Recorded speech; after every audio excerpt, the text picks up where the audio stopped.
Pape Thiaw doit-il continuer ou bien évidemment partir?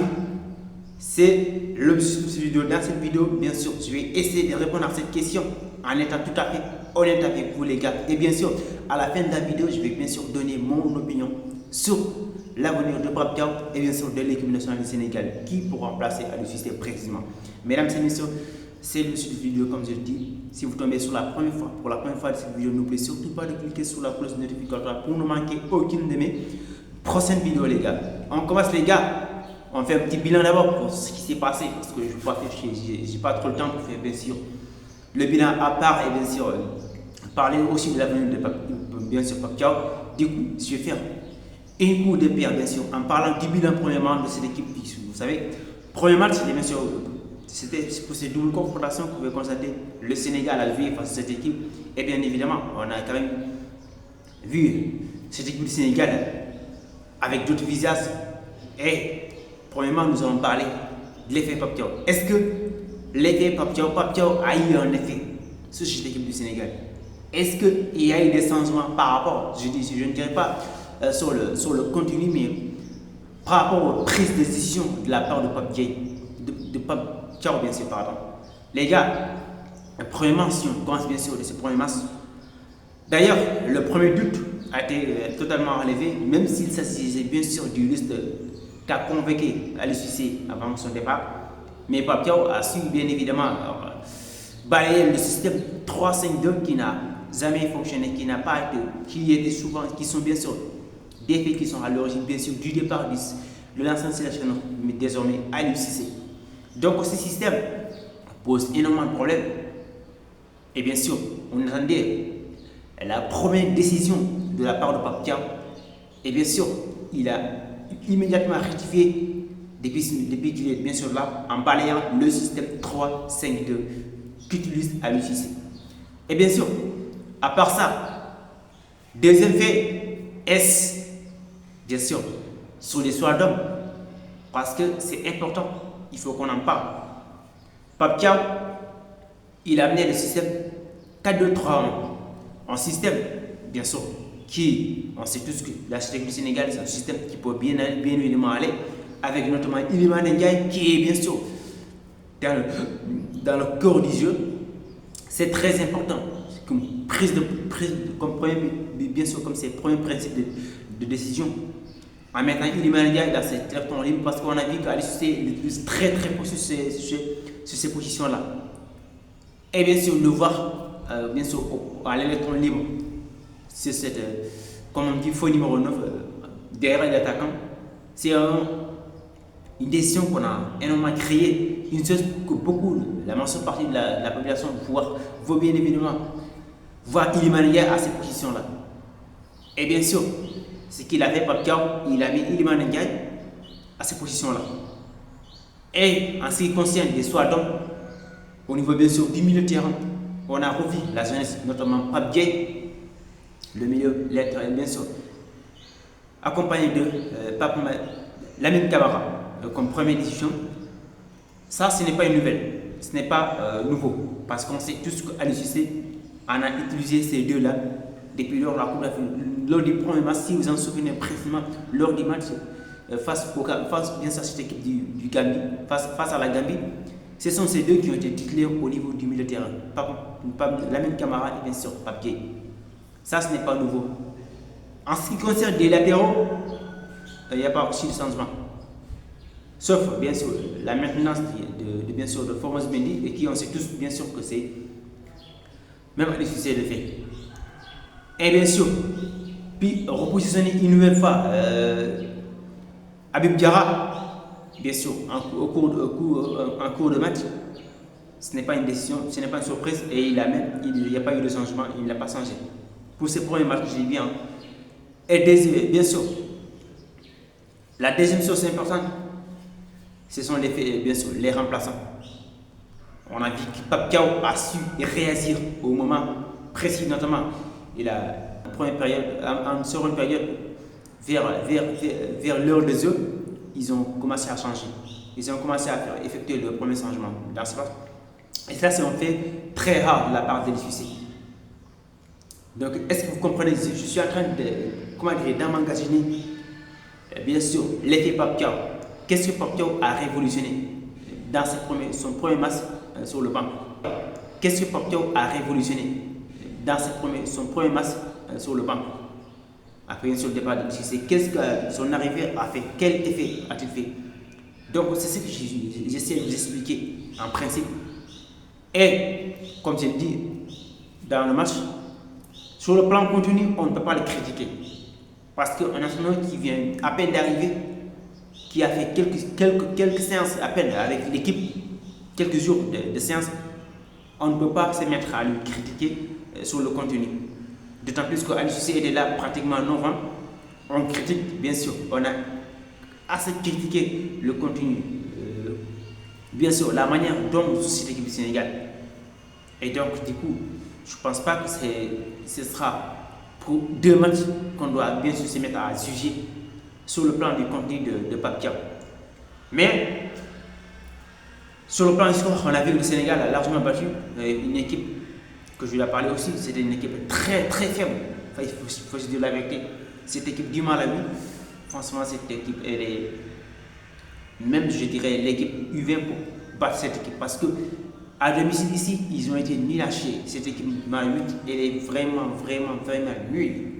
Absolument 0 tir cadré, 0 corner lors du premier match, je dis bien. Donc on ne peut pas juger le niveau de cette équipe du Sénégal par rapport à ces matchs-là. D'autant plus que le match de retour, j'en parlais bien sûr plus tard dans la vidéo. Du coup, je pense que Pape Thiaw, pour ses premiers matchs, peu importe, même si on a vu que la combinaison, ça reste pour les autres, ce n'est pas Pape Thiaw qui doit tout effectuer sur ça. Mais on a vu que le Sénégal a su quand même gérer en étant très patient dans le match, jusqu'à arriver au bout en battant cette équipe sur score bien sûr de 4-0. Bien sûr, deuxième match, et bien sûr, c'est là où je ne suis pas d'accord avec Pape Thiaw. C'est là où je ne suis pas du tout d'accord. J'en ai parlé hier lors des briefs du match. Le fait qu'il choisisse de faire autant de changements sur une équipe qui a gagné 4-0 à domicile et qui effectue un déplacement avec la même équipe et qui te permet de mettre autant de changements. Je ne comprends pas du tout. Franchement, moi, je ne comprends pas du tout. Mais pour certains, avec bien sûr El Hadji Malick Diouf, ça j'étais parfaitement d'accord. J'en suis sûr, j'étais parfaitement d'accord parce que bien sûr, il y a l'absence d'Ismaël Jakobs. Donc logiquement, El Hadji Malick Diouf doit être titulaire au niveau bien sûr de latéral gauche. Latéral droit, avec la titularisation de Formose Mendy, je ne comprends pas du tout. Parce que moi, je ne peux pas comprendre un joueur qui ne peut absolument rien fournir sur le plan, bien sûr, de la construction des jeux, qui est vraiment incapable de même rallier des passes, qui se trouve titulaire à chaque fois. Au poste, même s'il y a un man, mais il y a quand même des joueurs, notamment Abdelaziz Ndiaye, je n'ai pas compris comment on peut convoquer un joueur et à la base tu n'accordes aucune minute. C'est ça, ce sont les faits d'Aliou Cissé. Et ça, je n'ai pas du tout compris ça. Mais devant aussi, avec aussi là, bien sûr, l'introduction d'Habib Diarra dans le cœur des jeux, il a effectué Habib Diarra comme milieu, comme une de ses postes de prédilection. Il a fait ça de sa part. Mais le fait qu'il titularise Gana Gueye et Pape Matar Sarr au milieu de terrain, franchement, c'est un choix que je ne comprends pas du tout. Pour Pape Matar Sarr, c'est compréhensible. Pape Matar, il peut être titulaire, mais il doit le combiner avec Pape Gueye. Pape Gueye doit être titulaire indiscutable au sein de cette équipe. Parce que ce qu'il peut faire, il n'y a aucun jour que j'ai dit bien qu'il peut le faire. Ça, c'est moi qui le dis. Je sais que vous allez me critiquer, bien sûr, comme d'habitude, et m'insulter, mais ça, je m'en fous. Moi, j'ai dit ce que je pense. Pape Gueye est le titulaire indiscutable de cette équipe. Et je ne vois pas qui peut le bousculer. Il n'y a personne qui peut le bousculer. Mais comment tu peux mettre Pape Gueye sur le banc et amener un Gana Gueye qui ne peut absolument rien faire sur le plan de la construction du jeu? Et je ne comprends pas du tout. Et franchement, moi, je ne comprends pas du tout. Et après, les changements au niveau de l'attaque, c'est ça que je n'ai pas du tout compris aussi.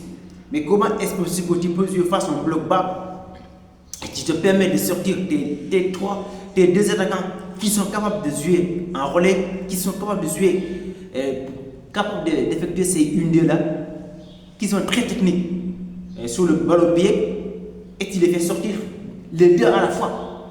C'est ce que je n'ai pas du tout compris moi non plus. Oui, on peut sortir Boulaye Dia et Nicolas Jackson. Mais à un moment donné, si on regarde, Boulaye Dia et Jackson ne doivent pas sortir en même temps. Certes, pour Jackson, c'est compréhensible. Parce qu'il a laissé reçu un carton et puis dans le match, il n'a pas fait son match de match du siècle. Lui aussi, il a été un petit peu transparent dans le match. Mais je n'ai pas compris comment il a su faire, comment il a fait ça. Boulaye était quand même pour moi le meilleur sur le terrain au niveau des attaquants. Boulaye a fait énormément de matchs, il a fait un bon match pour moi. Et ce n'est pas compris bien sûr sa sortie. Mais enfin bref, une chose positive de sa part aussi, il a su réagir. Pape Thiaw a su réagir en sortant immédiatement Habib Diarra et l'autre là. Et bien sûr, Gana Gueye. Et ça aussi, c'est un avantage de sa part, que je félicite. Mais en mise à part de ça, moi je trouve qu'il a fait un bon match. Il a fait un très bon choix, et notamment en les faire ce temps. Maintenant, en ce qui concerne de mon choix, en ce qui concerne de mon opinion sur bien sûr, de Pape Thiaw. En tout cas, moi, selon mon opinion personnelle, Pape Thiaw, pour moi, il n'a pas l'expérience de conduire cette équipe. Mais je dis bien, si on n'a pas pu trouver un remplaçant idéal, notamment Habib Diarra, Habib Beye, qui on ne sait toujours pas s'il est bien sûr possible, s'il a envie de continuer avec cette équipe, parce qu'on ne sait pas, il y a des rumeurs. Parce que certains, on a dit après Babacar Cissé, il a dit que son entourage dit que Habib n'a pas pour l'instant envie de continuer cette équipe. Et la majeure partie de la population sénégalaise réclame Habib. Et pour ce qui est de Omar Daf, je n'en ai pas absolument l'idée. Mais si aussi son cas n'est pas du tout facile. Mais je pense que le mieux qu'on reconnaît Pape Thiaw. Parce que je n'ai pas vu un autre qui peut faire mieux que lui. Peut-être que Malick Daf. Mais moi je trouve que Pape Thiaw, après tout, il a quand même pris certaines décisions honnêtes. Mais si vous me demandez mon opinion, si on peut avoir un entraîneur plus expérimenté que lui, je préfère lui que Pape Thiaw. Mais si on n'en a pas, on est obligé d'apprendre parce que Pape Thiaw, ce qu'il a fait aussi, c'est pas mal aussi non plus. En tout cas, c'est mon opinion. Comme je l'ai dit, si on a bien sûr un entraîneur de très haut niveau, plus expérimenté que Pape Thiaw, bien sûr, on peut laisser Pape Thiaw. Mais si on n'en a pas, pour ceux qui sont là, moi je préfère qu'on continue avec Pape Thiaw parce qu'il connaît bien évidemment l'environnement de cette équipe. En tout cas, mesdames et messieurs, c'est la fin de cette vidéo d'Afrique. N'oubliez surtout pas de cliquer sur la cloche de notification pour ne manquer aucune de mes prochaines vidéos. Comme je disais, c'est les gars. Prenez soin de vous les gars.